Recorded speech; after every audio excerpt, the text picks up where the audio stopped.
Hay quienes dicen que las Naciones Unidas están muertas, que la ONU ya no sirve para nada, que si un dictador se roba las elecciones, por ejemplo en Venezuela, y no pueden operar y lograr un cambio, ¿para qué están ahí las Naciones Unidas? Que si hay una acusación de genocidio en la Franja de Gaza y no pueden imponer ningún tipo de sanción efectiva, ¿para qué están ahí las Naciones Unidas? Que si Haití es un estado fallido, ¿para qué están ahí las Naciones Unidas? Hay muchas críticas a la Organización de las Naciones Unidas que se reforzaron en el 2025 cuando en la Asamblea General Donald Trump, que no pudo subir las escaleras automáticas porque dejaron de funcionar justo antes de que él tuviera que dar su discurso.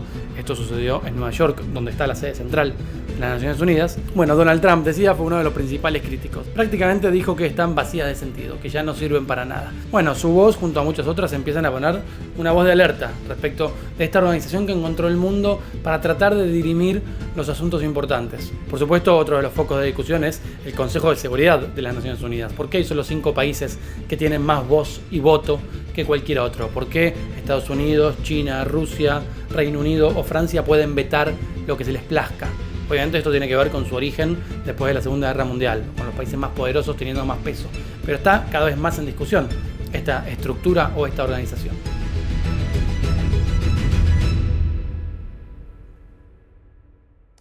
Sin embargo, así como hay voces críticas, existen voces también que defienden la existencia y el funcionamiento de las Naciones Unidas. Gente que todos los días trabaja para que sirvan de algo. Una de esas personas es argentina y se llama Ricardo Salas. Trabaja hace casi 25 años con Naciones Unidas. Fue funcionario de Naciones Unidas y hoy es asesor de la misma organización. Por lo cual conoce bien de adentro y estuvo en muchos lados en terreno trabajando. Bueno, voy a leer rápidamente parte de su currículum porque es una hoja de vida tan extensa que es imposible memorizarla. Ricardo es oficial retirado del ejército argentino, estuvo como 20 años en el ejército de nuestro país. Es graduado oficial del Estado Mayor, es mediador, es negociador, es licenciado en Estrategia y Organización, tiene un diplomado en Políticas Públicas, en Seguridad Ciudadana, tiene un diplomado en Relaciones Internacionales con orientación a la paz, tiene un diplomado en Seguridad y Resolución de Conflictos, es máster en Ciencias Policiales y Seguridad Pública, es doctor honoris causa de la Universidad de Instituto Mexicano de Líderes de Excelencia. Además, como funcionario internacional, fue profesional certificado de Seguridad y Protección de la ONU. Se desempeñó entre los años 2002 hasta su retiro en mayo de 2024, o sea, 22 años, como representante del Departamento de Seguridad y asesor de seguridad de las Naciones Unidas en Argentina, Uruguay, Haití, El Salvador, Bolivia, México, Guatemala, Belice, Cuba, Guyana, Surinam. Es una hoja de vida infinita, sigue, ¿no? Tiene un montón de estudios, pero básicamente yo quería contar algunas de las cosas que hizo, algunas de sus misiones en terreno, porque pocas personas como él nos pueden dar cuenta desde la base del territorio el estado del mundo, sobre todo el estado de América Latina. Él vivió en El Salvador cuando El Salvador era uno de los países más peligrosos del mundo y vio suceder el fenómeno Bukele y él dice, después de lo de Bukele, creo que es posible. ¿Qué cosa? Arreglar un país que parecía inarreglable. Fuertes declaraciones bastante elogiosas, si se quiere, del proceso de Nayib Bukele. Interesante escucharlo, alguien que conoce muy fuerte El Salvador. También conoce de cerca Cuba. Él fue representante de Naciones Unidas en Cuba y vio de cerca, conoce bien de cerca el proceso y dice, me parece que algo está cambiando. Interesantísimo escuchar su análisis sobre Cuba y sobre Venezuela. También hace un análisis comparado. ¿Qué tiene que ver Venezuela con Rusia, con la guerra de Ucrania en este momento? ¿Hay algún punto de quiebre? ¿Puede haber un reflejo acá de lo que sucede allá o allá de lo que sucede acá? Interesante también ver esa representación que él hace del mundo entre América Latina y Europa, Asia. Por otro lado, conoce como nadie el proceso de lo que acaba de suceder en Honduras. Fue el responsable de controlar la seguridad del CNE, el Consejo Nacional Electoral. Y esto es muy relevante porque, si no me recuerdan, hice un video sobre Honduras, lo pueden ver acá, pero un repaso rápido es que en Honduras hubo una elección presidencial a fines de 2025 y si bien son solo 3 millones de votos los que tenían que contar, tardaron casi un mes en hacer el escrutinio definitivo. Durante un momento parecía que ganaba Salvador Nasralla, finalmente se dio vuelta y ganó Tito Asfura. Pero insisto, tardaron más de 3 semanas en contar solo 3 millones de votos, ¿Qué pasó ahí adentro? Bueno, Ricardo fue los ojos y el auditor principal para las Naciones Unidas de controlar que todo eso que sucediera fuera transparente, que no hubiera robos, que no hubiera violencia, que no hubiera fraude. Bueno, es probablemente el tipo con más acceso de la comunidad internacional que estuvo auditando las elecciones en Honduras y me explica por qué se tardó tanto, por qué fue finalmente un resultado, dice él, en el que podemos confiar. Tito Asfura era el candidato que Donald Trump dijo voten a este. Entonces hubo mucha especulación sobre que se tardó tanto en el conteo y que terminó ganando ese. Bueno, Ricardo Salas estuvo ahí, lo vio todo, va a ir a la asunción presidencial en enero y realmente, insisto, nadie con tanto acceso, y es un argentino, me da la entrevista, es un honor que me lo cuente. Saber qué pasó en Honduras de adentro, créanme que esto es una fuente única. Por otro lado, también estuvo en muchos otros lugares del mundo. Estuvo en Guatemala, vivió ahí, estuvo en México trabajando contra el narco y realmente vale la pena escuchar su mirada. También hablamos de otro argentino relevante, Rafael Grossi. Es hoy el representante del organismo para la energía atómica de las Naciones Unidas, pero se habla de Rafael Grossi como un posible próximo secretario general de las Naciones Unidas. El máximo cargo de Naciones Unidas tiene a un argentino como candidato. ¿Es posible que lo elijan? Bueno, Ricardo Salas me hace un análisis y me da su pronóstico de si puede o no ser el próximo secretario general un argentino. Insisto, súper interesante de escuchar, súper interesante la discusión para mí sobre si sigue siendo válido, si sirve de algo o no las Naciones Unidas. Para mí, toda la entrevista es muy jugosa. Voy a tratar de separarla aquí abajo por capítulos para que si les interesa, por ejemplo, el capítulo de Honduras, pueden ir directamente, está sobre el final. Si les interesa Rafael Grossi, está después de eso. Bueno, voy a poner los capítulos acá abajo para que puedan saltar de capítulo en capítulo, si así lo desean, pero yo les recomiendo escucharla toda porque es una persona con muchísima experiencia y realmente con mucha riqueza de anécdotas. Mi nombre es Joaquín Sánchez Mariño, esto es Under Periodismo, encaramos el 2026 con entrevistas de lujo como la de hoy, estoy muy contento con ello. Pueden suscribirse al canal para empezar el año informados de todo. Si les gusta saber lo que pasa en el mundo, si les gusta tratar de entender los conflictos en el mundo, de eso se trata. De escuchar la mayor cantidad de voces para tratar de armar el mapa y que cada uno después tenga su propia reflexión. Suscríbanse al canal, pónganle clic a la campanita, compartan, háganme el favor, comenten lo que quieran en los comentarios. Y ahora sí, vamos directo a la entrevista con Ricardo Salas. ¿En qué países viviste? Bueno, viví en El Salvador, viví en Bolivia, viví en México. Ahí afortunadamente tuve 2 mandatos con Naciones Unidas, o sea, pude estar.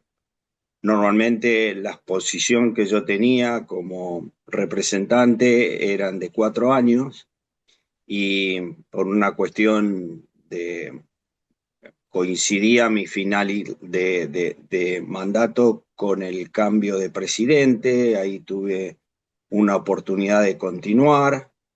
Naciones Unidas quería darle continuidad a algunas cosas que se venían haciendo, entonces tuve suerte y me quedé 2 mandatos. Después mi última posición como director regional fue en Guatemala donde cubría 6 países. Esos fueron mis lugares de residencia. De todas maneras, uno en los lugares de residencia tenía la oportunidad de cubrir, el mandato cubría otros países, entonces eso lo obligaba a uno a estar involucrado en la realidad de esos otros países que uno tenía que cubrir y pasaba mucho tiempo también viajando en residencias temporales, digamos, para actividades o ¿Y tu, misiones específicas, ¿no? y tu cargo, tu mandato en esos lugares, cuál era? ¿Cuál era tu rol para Naciones Unidas? Bueno, yo en Naciones Unidas, después eh, el atentado, de varios atentados que sufre Naciones Unidas allá por los 90, el Hotel de Canal, varias situaciones graves.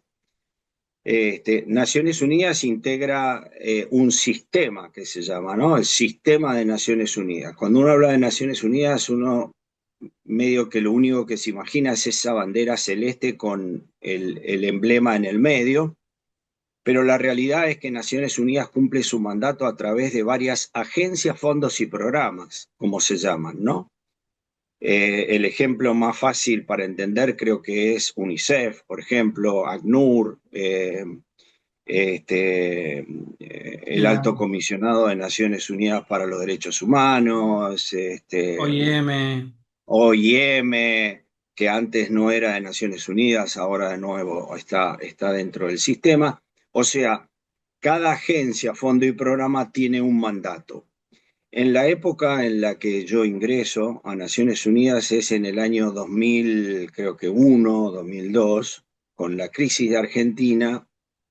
Naciones Unidas decide abrir una posición, una oficina acá en Argentina, que es donde yo aplico, en una organización que en ese momento se llamaba UNSECOR, United Nations Security Coordination, que era una organización que dependía del Secretariado General y que no tenía más que una oficina del coordinador de seguridad que intentaba llevar adelante las políticas de seguridad transversal para ese sistema de Naciones Unidas que es el que te acabo de compartir, para que todas las agencias de Naciones Unidas intenten moverse en un estándar de exposición de temas de seguridad a nivel del globo. Como te mencionaba recién, después de estos golpes muy fuertes que recibió la organización, normalmente la bandera de Naciones Unidas alrededor del globo representaba una coraza de protección. Estos atentados que sufrió la organización demostraron que esa coraza había desaparecido. Entonces la organización decidió crear una agencia más, como UNICEF, pero que se ocupara especialmente de los temas de riesgo, operación, enlaces con las fuerzas de seguridad, con las Fuerzas Armadas, el tema de la seguridad logística en la distribución de la ayuda humanitaria, etcétera, etcétera. Y bueno, yo que había empezado por un lado, me convirtieron, digamos, como parte de la reestructuración organizacional en esa agencia.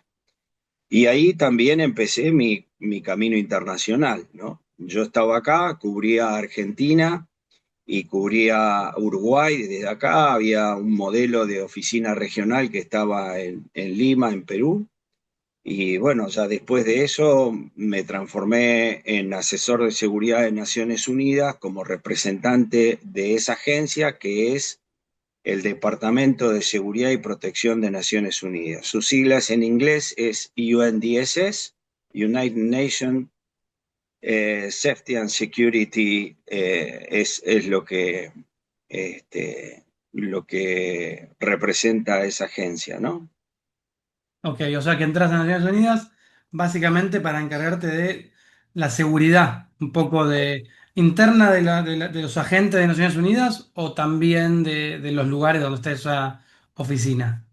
No, inicialmente el approach es interno. Lo que sucede es que para ocuparte del approach interno tenés que tener un puente y un vínculo y una relación muy grande con el ámbito externo de la seguridad, ¿no? Entonces, obviamente, uno se transforma en referente en los temas de seguridad. Si bien hay varias agencias de Naciones Unidas que tocan el tema de seguridad y donde nos rozamos varios, la Oficina de Droga y Crimen, Unilirec, la Oficina de Desminado, o sea, hay varias agencias de Naciones Unidas donde de una u otra forma los temas de seguridad se rozan o se tocan, pero esta es la más operativa en términos de capacidad y de funciones. Esta es esencialmente operativa.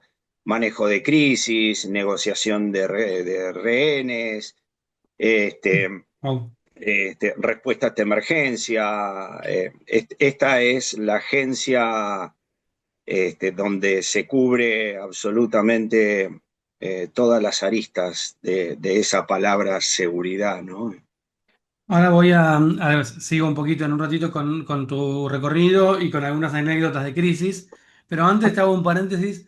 En estos años, sobre todo en el 2025, se empezó a criticar mucho a las Naciones Unidas, ¿no? Un poco la saga también de Donald Trump con la Asamblea General de Naciones Unidas, haciendo un discurso muy anti Naciones Unidas, criticando, chicaneando esta idea de que le cortaron las escaleras eléctricas y tuvo que subir a pata. Está en crisis las Naciones Unidas, evidentemente participaste, de algún modo seguir relacionado. Eh, ¿Está en crisis Naciones Unidas o defendés todavía su capacidad de acción? Naciones Unidas siempre estuvo en crisis. Ok. O sea, siempre estuvo en crisis, porque, a ver, Naciones Unidas no es un país, no es un estado, no es nada. Naciones Unidas es el mundo. Naciones Unidas la integran los países del mundo y crisis en el mundo siempre hubo. Por lo tanto, el rebote o la foto de la organización es el reflejo de lo que pasa en el mundo. Eh, a veces cuando me toca interactuar con otros interlocutores o alumnos en la universidad, yo me gusta decir que nunca estuvimos tan cerca del botón rojo como ahora. Entonces, lo que vos comentás de Naciones Unidas es básicamente el reflejo de eso. Pero es medio abstracto hablar así de Naciones Unidas, porque a veces escucho y me toca no hacer una defensa, porque uno no defiende ni ataca nada, sino que fundamenta más que defiende, ¿no? Ok, pero ponele Eh, que te fundamento más en concreto para que me puedas responder más en Correcto. concreto. El fundamento es que la raza humana, el ser humano, no ha encontrado todavía otro ámbito, otro escenario, otra geografía donde poder llevar adelante los múltiples aspectos que tienen la vida comunitaria en el globo terráqueo, digamos. Pero O a ver, sea, perdón, sí, te interrumpo un poco para dale, llevarte puntos dale. críticos. Uno dice, Naciones Unidas está en crisis, ¿por qué? Porque Maduro se roba las elecciones en Venezuela y Naciones Unidas, ay, no sé, vota. Porque hay una acusación de genocidio en Gaza y Naciones Unidas vota o no vota. Porque hay un ataque unilateral de Estados Unidos a Irán y Naciones Unidas vota. Como que finalmente lo único que hace, siguiendo la línea de la crítica, Naciones Unidas es votar, pero simplemente es una especie de usina de statements, pero cuando tiene que accionar realmente en la realidad, es poco lo que logra. Creo que va por ahí la crítica principal, ¿no? Bien, eh, sí, y volvemos a lo mismo. Cuando vos me haces esa pregunta, me decís Naciones Unidas vota. Quienes votan son los países que integran Naciones Unidas. Pero, por ejemplo, yo tengo compañeros en Gaza que siguen trabajando. O sea, podemos hablar de la ineficacia de Naciones Unidas en el tema Gaza, que es un tema que nos tiene a todos, pero el alto comisionado de los refugiados sigue trabajando ahí. UNICEF sigue dándole cobijo y ayuda a los niños. El Programa Mundial para Alimentos sigue trabajando ahí. Y eso es Naciones Unidas.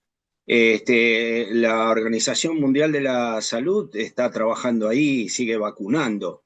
Entonces, cuando uno mira a Naciones Unidas, es como, digamos, una plastilina que la puede moldear y la puede llevar con su óptica para determinado lugar y la figura que quieras armar es la que tu cabeza va a diseñar. Pero yo no se me ocurre a mí decir que Naciones Unidas es un fracaso, porque bueno, la conozco de adentro. O sea, sí tiene muchos fracasos. O sea, he convivido con esos fracasos, ¿no? Pero prácticamente la organización, yo pasé casi 24 años adentro de la organización y venimos escuchando de reformas y de reformas y de reformas. Cuando se encaran las reformas, hay países que levantan la mano y dicen, bueno, sí, pero eso no tanto, pero eso tampoco tanto, pero eso tampoco tanto. y son países de todos los colores, de todas las regiones, porque los intereses existen siempre y en todos los órdenes. Supongamos que quisiéramos cambiarle el nombre y llamarle Unidas Naciones, va a pasar lo mismo, porque son actores que cada uno, al margen de compartir intereses, también tienen intereses individuales, ¿no? Y las asimetrías de poder, esas son inexorables, o sea, no hay forma de que, o sea, en argentino básico, cuando el dueño de la pelota se enoja, agarra la pelota y se va de la cancha y el partido termina. No sé si es muy burdo, pero es algo que lo vivimos nosotros de chiquito. Sí, sí, no, no, se entiende perfecto y creo que un poco eso es parte de la crisis, ¿no? Y Estados Unidos yendo, te- o estos 5 países del Consejo de Seguridad teniendo demasiado poder sobre esa pelota, ¿no? Sí, es así, pero no solo Estados Unidos, ¿no? El poder que tiene Rusia, el poder que tiene China, o sea, Sí, los cinco cada de... uno, sí, cada uno tiene esa cuota de poder y eso nunca se cambió.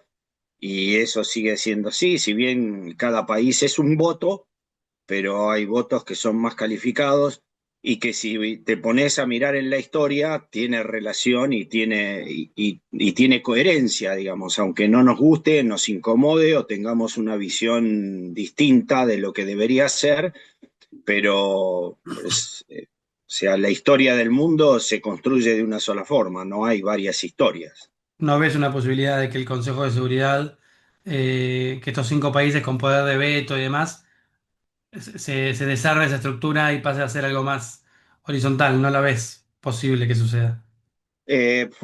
Guarda, yo en este momento con la foto de hoy no veo eso. Sí veo que puedan haber nuevas orientaciones con nuevas características, ¿Nuevos miembros, tal vez? eh, o nuevos miembros, o que se busque opciones de discusiones que tengan eh, una posibilidad de impacto distinta a la que hay hoy, pero bueno, el mundo sigue organizado de esta manera, ¿no? O sea, yo Bueno, puedo decir a partir de este momento yo soy el jefe del mundo, pero ¿cuántos pueden creerme? O sea, esto es así, los liderazgos internacionales son inevitables. Y han servido también de contrapeso, han servido de equilibrio en algún momento, han tenido resultados espectaculares.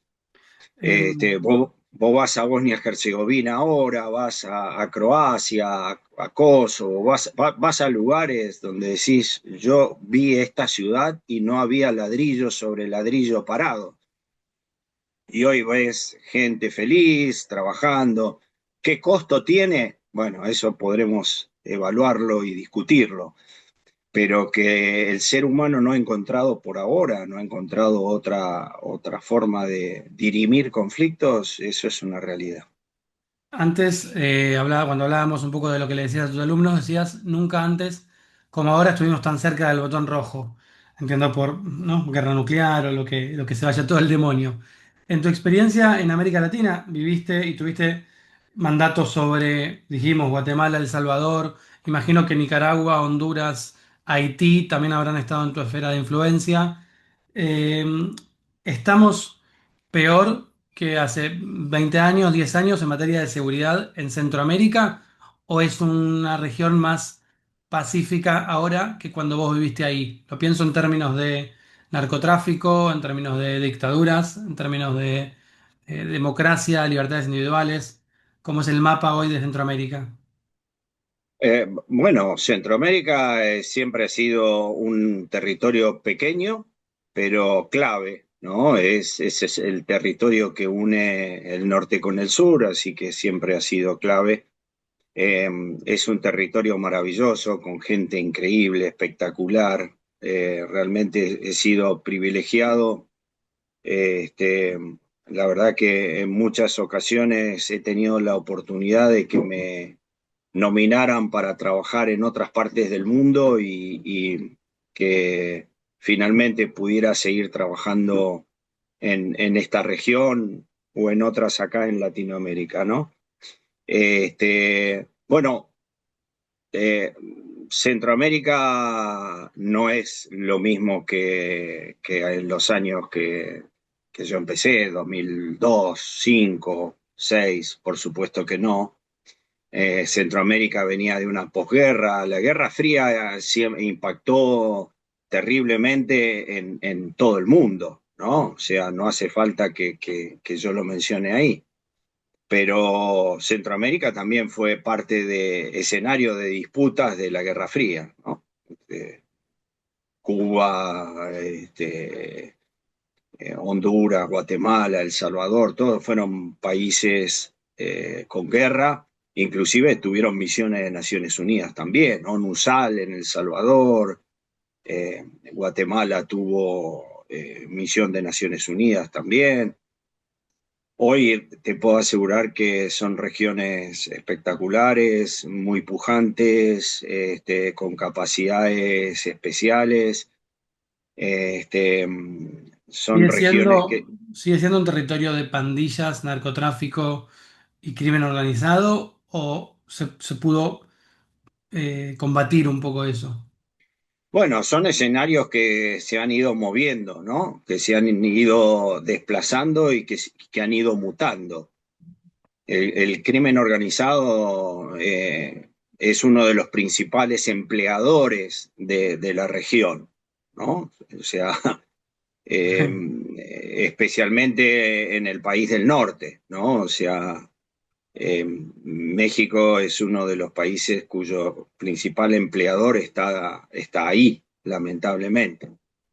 Pero, por supuesto, El Salvador que yo viví en el año, no sé, 2006, 7, 8 y 9, no tiene absolutamente nada que ver con El Salvador que yo veía ahora hasta hace un año que volví a la Argentina. Viajaba mucho, mantengo muchos conocidos, amigos. ¿Viviste el fenómeno Bukele viviendo ahí? No, el fenómeno Bukele lo viví estando en Centroamérica, pero no. A mí me tocó el fenómeno transición de Arena al FMNL, ¿no? Cuando yo estuve para las elecciones, cuando Mauricio Funes llega a la presidencia después de sacar a Tony Saca, que era el presidente en ese momento en El Salvador. O sea que la izquierda radical se hace cargo del país, los ex guerrilleros que pasan, digamos, de la clandestinidad a la política, se hacen cargo del país.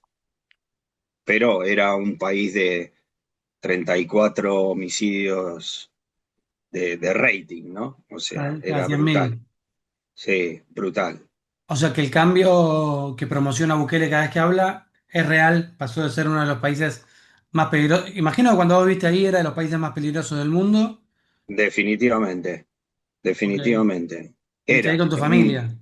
Sí, sí, estuve con mi familia. Sí, Se curtieron tus hijas. una aventura muy interesante porque, bueno, de todas maneras, uno cuando se desplaza con la familia y todo eso, te imaginarás que vive en una especie de burbuja, que no es la misma burbuja que le toca vivir al ciudadano local y al ciudadano de a pie del país, ¿no? Así que, si bien los desafíos eran grandes y atípicos para uno, pero sí, era un país con aristas que salían un poco de la credibilidad, ¿no? O sea, ir por una carretera y ver cuerpos tirados y esquivar cuerpos en una ruta, digamos, no es algo a lo que uno esté acostumbrado, o que le tengas que decir a tus hijos menores, no miren, métense ahí abajo del auto, abajo del asiento para no mirar, porque es algo que uno no les quiere hacer compartir, ¿no? Ok, y ese Salvador tan terrible que conociste realmente cambió? ¿Realmente hoy es un Sí, Salvador segurísimo? sí, sí, sí, sí, sí. El Salvador está. em, Salvador me ha dado a mí como profesional la respuesta que yo siempre busqué. ¿Se puede o no se puede? Yo siempre pensé que no se podía. O sea, profesionalmente, con todos los estudios, y que yo es un fenómeno social y dije esto, bueno, ¿se puede o no se puede? Y sí, se puede, se puede, se puede. Claro que para ese se puede, eh, como para todos los extremos, se necesita equilibrio, se necesita decisión política, se necesita acompañamiento social, se necesitan un montón de componentes y condimentos. Pero que sí se puede, sí se puede.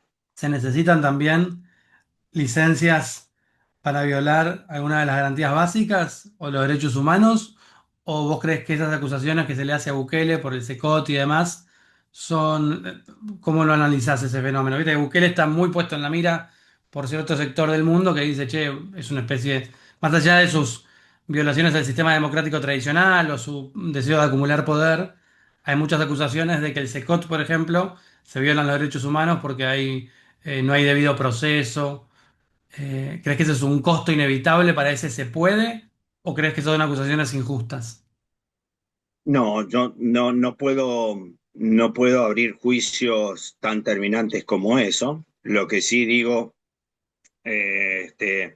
porque esto que es primero el huevo o la gallina, ¿no? O sea, eh, ¿qué es lo que se busca? Y el fin justifica los medios son los necesarios para llegar a tal fin. No me gusta entrar en esa carrera dialéctica. Lo que sí yo quiero decir es que siempre hay que analizar en este sentido quiénes son los que cuestionan y qué es lo que se cuestiona, ¿no? Porque así dicho de manera genérica, bueno, uno realmente puede pensar si se violan los derechos humanos y demás. Eh, yo creo que el Estado de Derecho en El Salvador está vigente, la división de poderes está vigente, lo que se construyó, el liderazgo actual, lo que se construyó, lo construyó de manera lícita.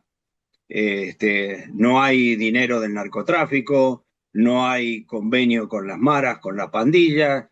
Los ciudadanos salvadoreños son los que han votado, los ciudadanos salvadoreños son los que han dado el derecho para poder hacer lo que se hace. Así que, digamos, es una oportunidad que ha tenido el país de reconstruirse.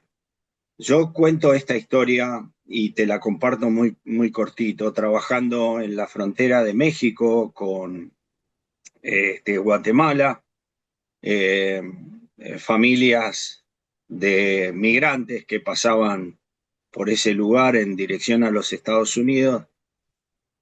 Como yo había vivido en El Salvador, escuché que habían una familia salvadoreñas y, haciendo pupusas, que es una comida típica salvadoreña.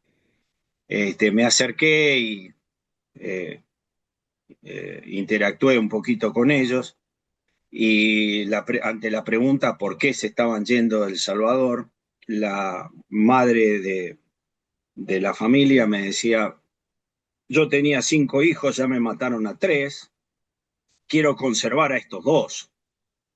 Entonces, si vos me preguntás por los derechos humanos de esa familia, y del SECOT y de todo esto, no sé en qué plano yo la pondría o cómo equilibraría los comentarios sobre eso, ¿no? Entonces vos tenías ahí a un padre, a una madre y a 2 niños menores que huían de su país a buscar qué, no sé, a vivir de qué, no sé, en otro país donde no conoces nada, pero solamente era una decisión de un matrimonio tomada para evitar de que le maten los últimos 2 de 5 hijos que tiene. Y la otra anécdota que te termino de contar es una madre salvadoreña que tenía 2 hijos en esa prisión que vos mencionaste y que personalmente me dijo, para mí es lo mejor que me pudo haber pasado. El solo hecho de saber que tengo mis hijos vivos, sé dónde están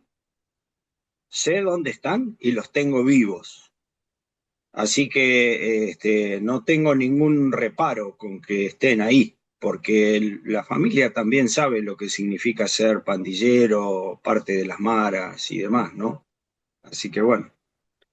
Bueno, gracias por la respuesta y está bueno escuchar a veces voces que no es tan fácil encontrar voces que expliquen desde adentro y defiendan lo que conocen, ¿no?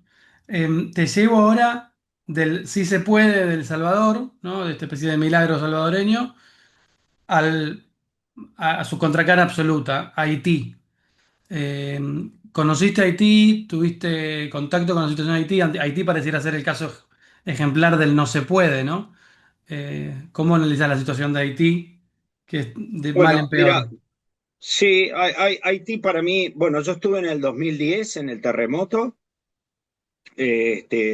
me tocó desplegar ahí, Haití para mí representa parte, parte de las experiencias traumáticas, digamos, Naciones Unidas que siempre llega para ayudar, para asistir después de los desastres humanitarios o para instaurar la paz, etcétera. En ese momento es una de las operaciones donde Naciones Unidas se vio impactada, ¿no? Son más de 150 colegas fallecidos y demás, ¿no?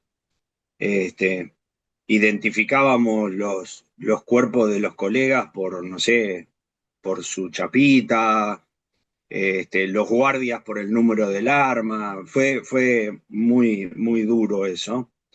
Este, Me tocó llegar ahí 3 días después del terremoto para ayudar. Así que mi experiencia en Haití está un poco sesgada por la ayuda humanitaria, por el desastre, por el caos y demás. Obviamente que si tuvieras que hacer una evaluación rápida, porque no soy experto de Haití, no trabajé como funcionario en Haití más que como parte de la respuesta humanitaria, este, te diría que sí, que es un Waterloo, ¿no? Yo estoy en total de acuerdo con vos. A veces uno ve esa isla tan pequeña, cuando vas volando, vas mirando para abajo y sin que nadie te diga, te das cuenta cuál es el límite entre Dominicana y Haití. Así que eso después, cuando uno aterriza en Haití, se da cuenta de todas las realidades que eso representa.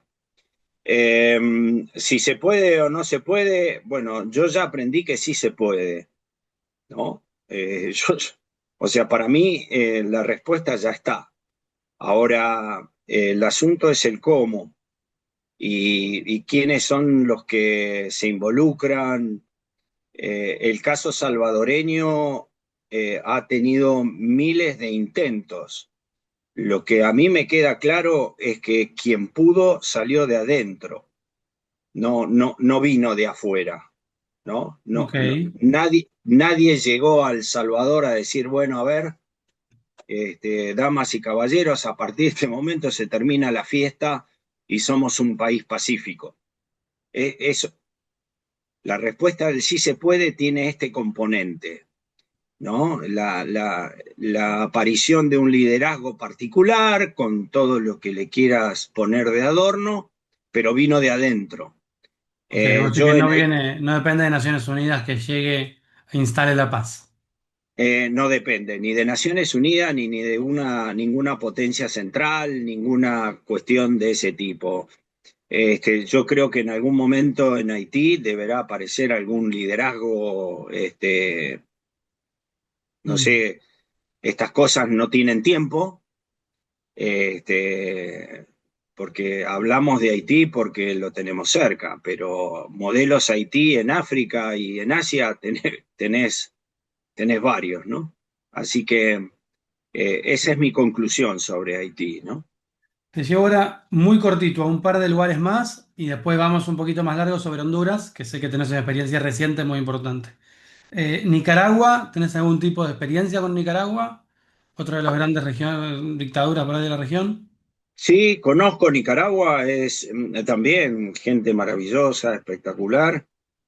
Eh, bueno, no tengo muchos comentarios con respecto a eso. Tienen un gobierno este, que ya lleva muchos años, donde se manejan las cosas con una particularidad. Los signos políticos y las orientaciones políticas, muchas vienen de la época de la Guerra Fría, así que todos sabemos lo que representa Nicaragua y bueno, ¿Vos crees que hay posibilidades para Nicaragua de salir de régimen poco democrático de manera democrática?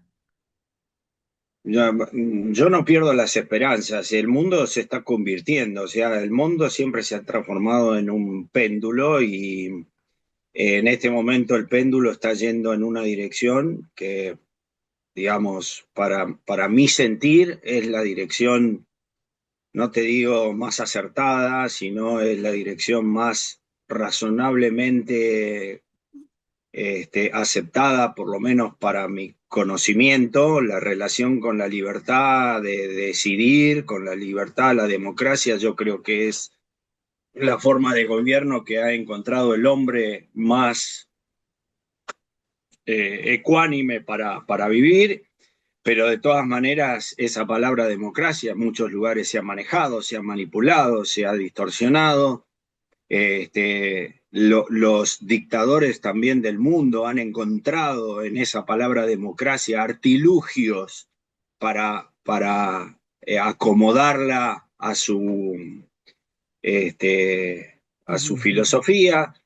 Así que sí, yo espero que soy un amante de la libertad y soy un amante del bienestar de las personas, encontradas de manera genuina y de manera honesta, ¿no?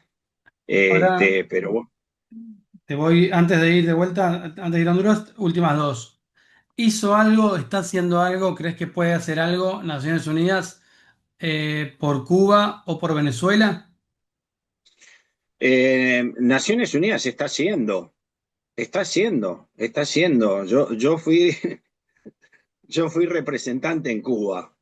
Así que sí, conozco muy bien Cuba, de adentro, de afuera, conozco muy bien porque era el representante de mi oficina en Cuba. Así que sí, Naciones Unidas está haciendo muchísimo por Cuba ¿Y cómo y podrías por definir la Venezuela. situación de Cuba? Que también para muchos es una dictadura, no hay libertad de voto.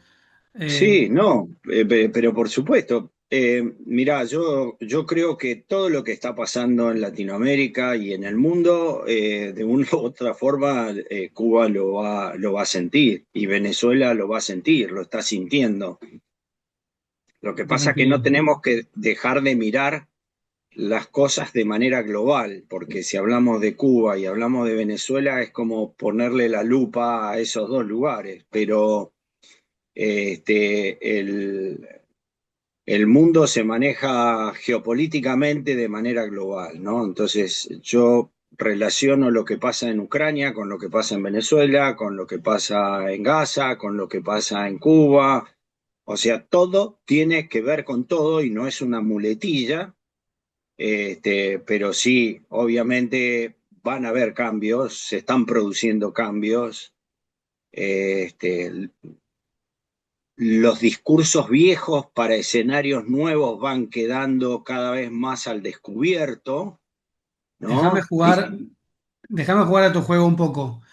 Dale. Si Rusia ganara en Ucrania, es un aire para Díaz-Canel en Cuba. Si Rusia perdiera en Ucrania, cae Cuba. Si Maduro se fuera de Venezuela cae Cuba. Estoy tratando de hacer Bien, esos muy bien, cables. me encanta, me encanta. Y yo te sigo el juego. Mira, ojalá tuviera una respuesta 100%, pero lo que sí yo te digo es que Venezuela y Cuba es a Rusia lo que Ucrania es para los países de la Unión Europea y de Estados Unidos. O sea, un país próximo, digamos, al contrapeso principal a nivel global, ¿no? O sea, ¿por qué Rusia dejaría de tener su pie en Latinoamérica, que finalmente lo puso, y lo puso en Cuba, y después lo pudo extender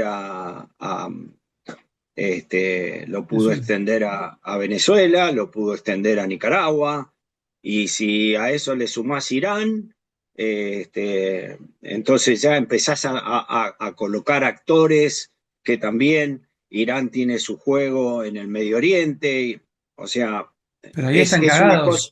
Ahí están cagados Cuba y Venezuela porque Rusia no pareciera estar por perder en Ucrania, en todo lo contrario. Pareciera estar por negociar algo que les sirva. Bueno, es una conclusión tuya y me parece adecuada. O decir que Eh, Trump puede estar negociando, quédate con esto, dame esto otro. No sé si puede estar negociando Trump. Lo que sí sé es que no hay nada fuera de la bolsa. O sea, a nivel geopolítico y a nivel global, yo no me animo a decir que hay compartimentos estancos. Pero Yo no antes sé qué estaba opina. diciendo, antes dijiste que vos creías que algo va a cambiar. ¿Cuál Está sería, cambiando. en Cuba y Venezuela, cuál sería la pieza que se mueve del otro lado? En esta especulación, Sí, no sé si hay piezas del otro lado que se mueven o capaz que se mueven de este lado y mueven piezas allá en el otro lado. Desconozco, ¿no? No, o sea, lo que vos hacés es enfocarme o enfocarte en que las piezas se mueven allá como prioritarias y pueden repercutir acá. ok, vos decís que esto no Entonces, es el reflejo de ellos, sino que ello puede ser el reflejo de esto. las dos cosas son válidas, absolutamente las dos cosas. El mapa político y las decisiones políticas de Estados Unidos en el último tiempo han marcado, en el corto plazo se han hecho cosas en Latinoamérica que no se habían hecho en décadas. Como que, Y, y hay avances y en tema de comercio, en tema de intercambio tecnológico, en términos de convencimientos políticos, digamos así, alineamientos, el fenómeno que discutíamos recién de El Salvador es único y criticado, alabado, etcétera, pero la gente vive ahí y ya no es lo que había antes. ok. Entonces, todas esas cosas yo creo que empiezan a permear, ¿no? O sea, uno quiere una bicicleta nueva cuando lo ve al amiguito con una bicicleta que le llama la atención, entonces uno vuelve y le pide al papá, papá, quiero esta bicicleta. Si no la hubiera visto, si no la hubiera visto cómo funciona, capaz que se la pidió prestada, la probó y entonces empieza a insistir para que le cambien la bicicleta. Bueno, Ok. ese ejemplo tan ridículo que te acabo de compartir se da en la política internacional también. Ok, que en tema de Cuba y Venezuela caímos en las analogías, que es algo que generalmente cuando alguien habla con oficiales de Naciones Unidas tiene que hablar muy en abstracto porque hay cosas que no pueden decir. Entiendo que seguramente haya un nivel de información que no puedes compartir en general en la esfera pública, pero yo me quedo con la idea de que crees que hay algo que está cambiando, que algo va a cambiar. Pero sí, no, en Cuba, pero a ver, va a cambiar. El solo hecho de decirte que, por ejemplo, en los últimos 5 años se produjo una introducción de un mercado paralelo, de que el dólar ahora circula en Cuba, por ejemplo, que yo te diga eso, o sea, ya cuando el tema de la economía o las finanzas de un país ingresan en un camino muy particular como es que hayan dos monedas. Este, ya eso es un camino, creo yo, sin retorno, ¿no? Las cosas que están ocurriendo ahí, de a poco van torciendo algunos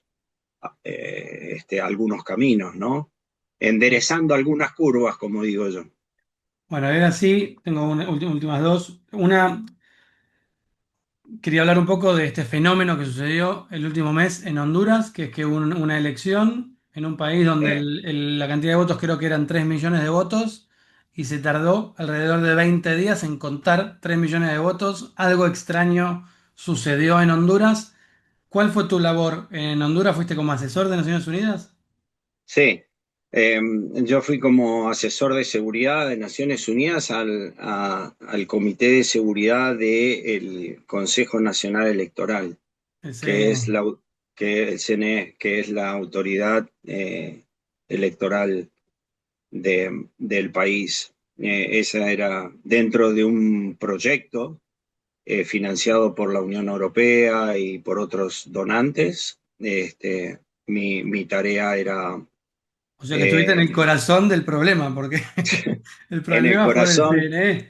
¿O sí, no? en el corazón, en el cerebro. Sí, fue una experiencia muy interesante. Está siendo, esto todavía no terminó para mí, me queda un poquito más, pero sí, también sigue siendo aprendizaje y sigue siendo una de las formas en las que uno cree que puede ayudar. Hago un pequeño repaso para el que esté viendo. Hubo elecciones en Honduras y hubo dos candidatos opositores que lideraron la elección, Tito Asfura y Salvador Nasralla, que parecía que en un momento se detuvo el conteo durante 3 días y estaban nada, a 5.000 votos, creo. Finalmente se reanudó el conteo lentísimamente y ganó Tito Asfura. ¿Por cuántos votos? Sí, o sea, por muy poco. Y en un momento, Narrala estuvo, al principio estuvo por encima, Sí. pero la parte rural de Honduras, el Partido Nacional tiene un gran despliegue este, y una gran capacidad, que es la parte que aporta trabajo, el campo, etcétera. Tiene aparentemente un gran apoyo del Partido Nacional, ¿no? Que es el partido más de derecha. Los dos partidos que sacaron ventaja son dos partidos que están de la mitad para la derecha, digamos. Lo que llamó mucho la Este, atención es que Asfura fue el candidato señalado por Trump. Trump invitó a los hondureños a votar a Tito Asfura mientras le sí, daba una amnistía, una amnistía no, un indulto a al Orlando, ¿no? Al expresidente hondureño. Entonces hay mucha sospecha de que se fue una elección amañada. ¿Por qué se tardó tanto en contar? ¿Qué problema hubo? no, no, la elección fue correcta. A ver, esta CNE que vos mencionaste, este Consejo Nacional Electoral, está integrado por 3 miembros. Y los miembros no son como nosotros los conocemos en este lado del mundo, que es un ente autárquico, apolítico, y con una capacidad de decisión y de resolución en bien de, el proceso electoral. Son 3 representantes de los 3 partidos que intervienen en la contienda. Y para que te des una idea, eh, eso significa que cuando yo llegué a Honduras, una de las primeras frases que me quedó marcado ya llevo varios meses de este trabajo, me dijeron, mire, usted tiene que saber que nosotros trabajamos en base a la sospecha.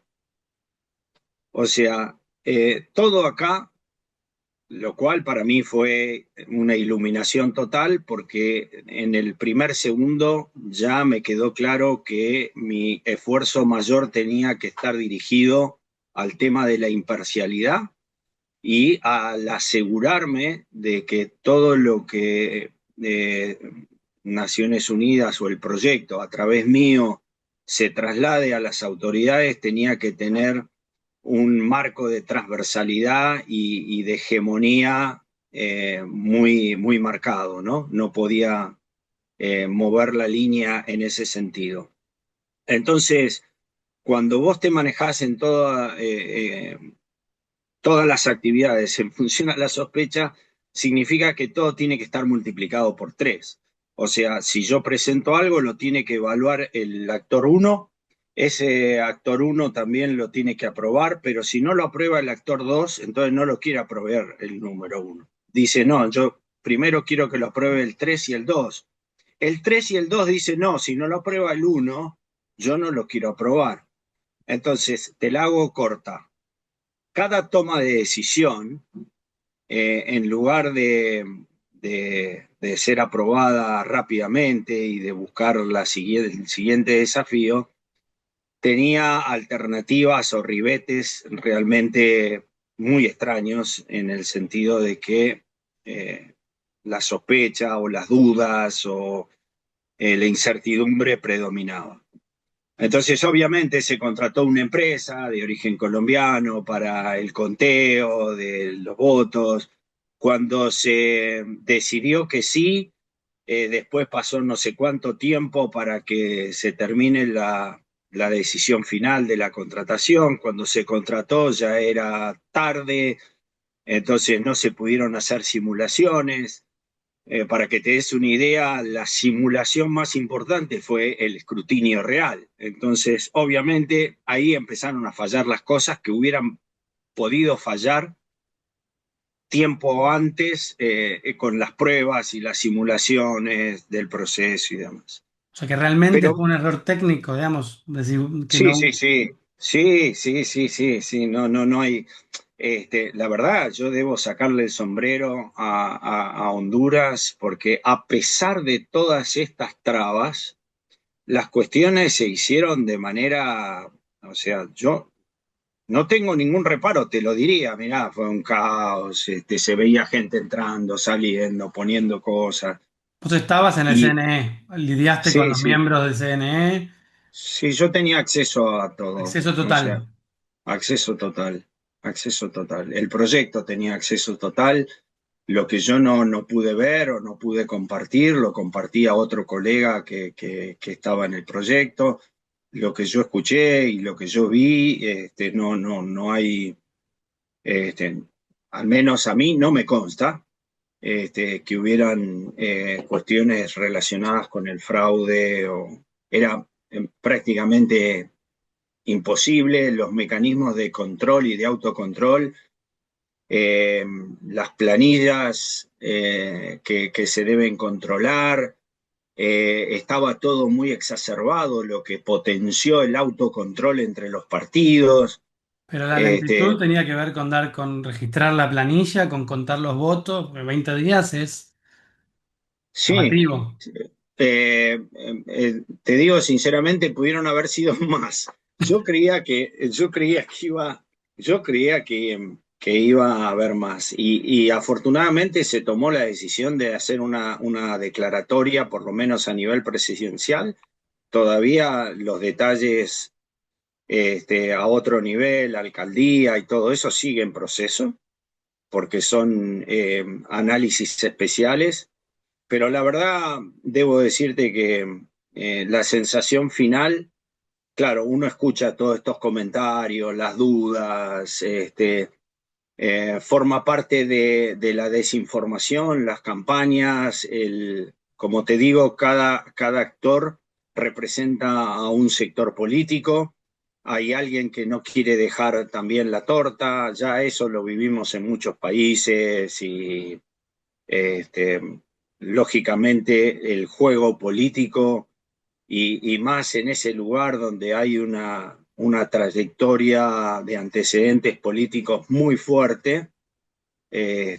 Así que Ok. sí, Y ahora no, en no, enero no, vas a la Asunción, ¿cierto?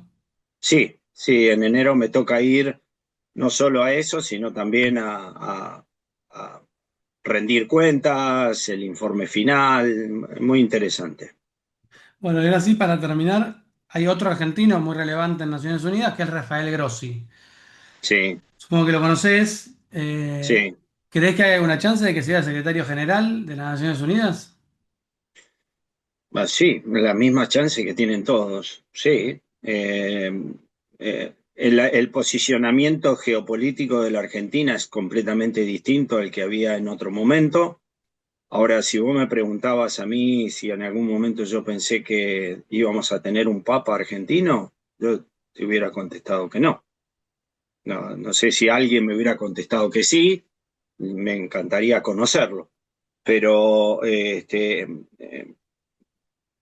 hubo un secretario general peruano, la condición geopolítica de la Argentina en este contexto es habilitante para que pudiera tener una posibilidad. Aparte es un profesional brillante, espectacular, con una trayectoria fenomenal. USG, de una de las agencias de Naciones Unidas que forma el sistema de Naciones Unidas, ¿no? Es así como UNICEF, existe Sí. la Oficina de Naciones Unidas de Energía Atómica. A mí no me sorprendería. Ok.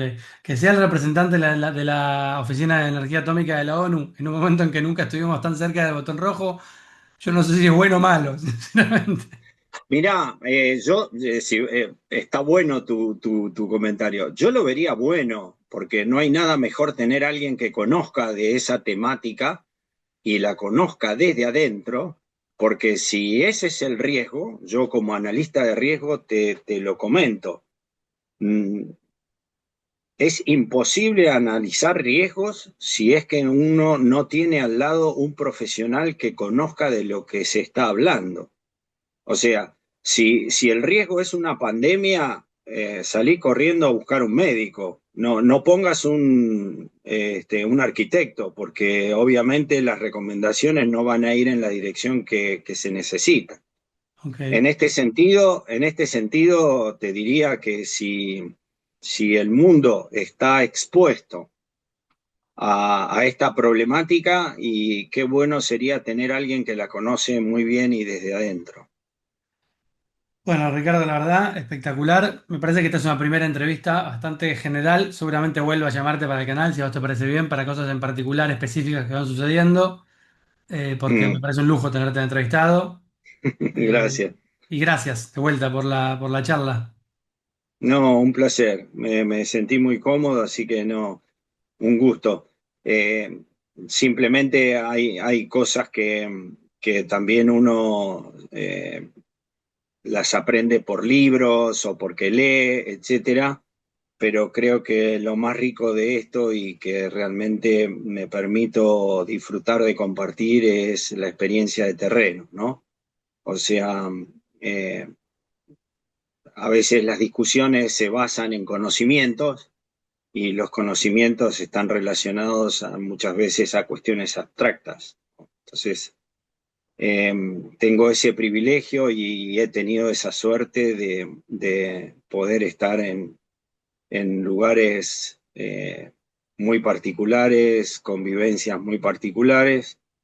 Y sí, por ejemplo, conocer desde adentro el crimen organizado, el narcotráfico, México, los cárteles, todo eso uno lo lee, lo escucha, pero cuando lo ve en el terreno se da cuenta de la real dimensión. Así que sí, es un privilegio compartirlo con vos y con la gente que te mira. Definitivamente tenemos que hacer nuestro aporte para un mundo mejor y más pacífico. No, la gente lo va a valorar mucho, valora mucho cuando encuentro entrevistados que no conocen y que tienen una historia increíble. Creo que hay un anecdotario de crisis interesante para hablar con vos, puede ser un segundo episodio, que me cuentes anécdotas de las que no le contaste a tu familia para que no se asuste. Pero si te parece, yo vamos al episodio número 2 en cualquier momento. Dale, dale, te mando un abrazo y que junto a tu familia tengas un feliz año nuevo. Renovar energías. Nuestro país necesita esas energías jóvenes que piensen las realidades de manera distinta, que se puedan apartar de los preconceptos, que se puedan apartar de las estructuras y que no le tengan miedo a decir las cosas que se ven como son, ¿no? Mucho tiempo en nuestro país, a mí me tocó casi 24 años verlo de afuera, y en las reuniones internacionales cuando me decían, pero ¿usted es argentino? Sí, ¿qué pasa en su país? ¿Cómo puede ser? ¿Cómo puede ser que su país pase esto o pase aquello? Entonces está bueno tener esta generación como vos y tantas otras personas que están usando la tecnología para reflexionar, para plantear desafíos, para dudar, para conocer desde otro punto y desde otras aristas la realidad que nos rodea, ¿no? Porque convivimos en este escenario. Bueno, ojalá pueda ser un aporte. Gracias, de vuelta. Y estamos en contacto. Dale, te mando un abrazo. Fuerte abrazo. Beso para la familia. Chao. Gracias, igualmente. Chao.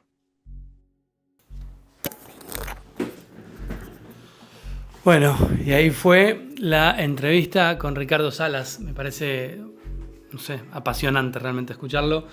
Mucha historia de vida.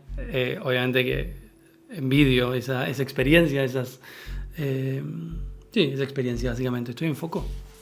Gracias por estar del otro lado. Esto es Under Periodismo. Pueden suscribirse al canal, darle clic a la campanita y ayudarme a seguir creciendo en este canal. Espero que les haya gustado mi entrevistado el día de hoy. Si quieren una segunda parte con el anecdotario de crisis, como hablamos al final, lo ponen en los comentarios, piden segunda parte, se lo muestro a Ricardo y hacemos una segunda parte hablando de estas anécdotas que habrá tenido en México trabajando con el narcotráfico, o contra el narcotráfico más bien, en El Salvador, el país más peligroso del mundo cuando él vivió ahí, en Honduras, Cuba. Bueno, ponen segunda parte en los comentarios y lo convoco para una segunda parte.